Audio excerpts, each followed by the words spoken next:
السلام علیکم دوستو، خوش آمدید۔ ہماری ویڈیو میں آج ہم بات کریں گے محرم الحرام میں کیے جانے والے اعمال کے بارے میں۔ یہ مہینہ اللہ تعالیٰ کا خاص مہینہ ہے اور اس میں نیک اعمال کا اجر بہت زیادہ ہے۔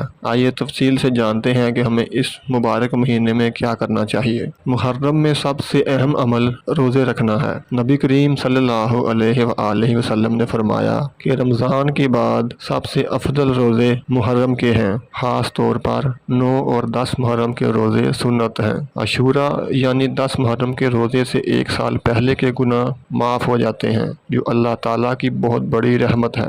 یہ مہینہ توبہ اور گناہوں سے معافی مانگنے کا بہترین وقت ہے۔ اللہ تعالیٰ سے سچے دل سے توبہ کریں اور نئے اسلامی سال کا آغاز پاک دل کے ساتھ کریں۔ کثرت سے استغفار پڑھیں۔ استغفر اللہ ربی من کل ذنب واتوب الیہ۔ محرم میں صدقہ دینا بہت بڑا ثواب ہے۔ غریبوں، یتیموں اور ضرورت مندوں کی مدد کریں۔ اس مہینے میں نیک اعمال کا اجر عام دنوں کی نسبت بہت زیادہ ہوتا ہے، اس لیے صدقہ دینے سے کنجوسی نہ کریں۔ چاہے چھوٹی سی رقم ہو یا کھانا اللہ کی راہ میں خرچ کرنے کی عادت ڈالیں۔ احادیث میں آیا ہے کہ جو شخص عاشورہ کے دن اپنے گھر والوں پر کھانے پینے میں فراخی کرے، اللہ تعالیٰ اسے سال بھر رزق میں کشادگی عطا فرماتا ہے۔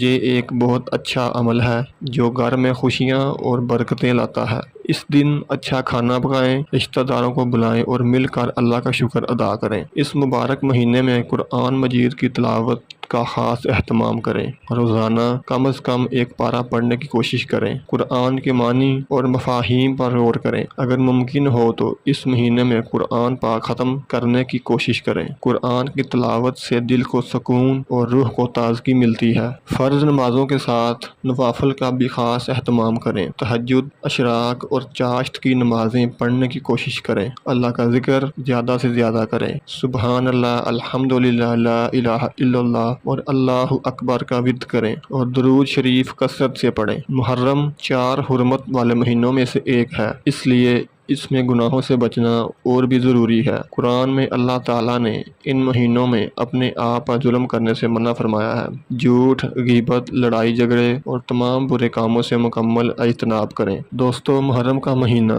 ہمارے لیے اللہ تعالیٰ کی طرف سے ایک بہت بڑا تحفہ ہے۔ آئیے ہم عہد کریں گے کہ اس مہینے میں روزے رکھیں گے، توبہ کریں گے، صدقہ دیں گے اور گناہوں سے بچیں گے۔ اللہ تعالیٰ ہمیں اس مبارک مہینے کی برکتوں سے فائدہ اٹھانے کی توفیق عطا فرمائے، آمین۔ ویڈیو پسند آئی ہو تو لائک، شیئر اور ہمارے چینل کو سبسکرائب لازمی کریں۔ اللہ حافظ۔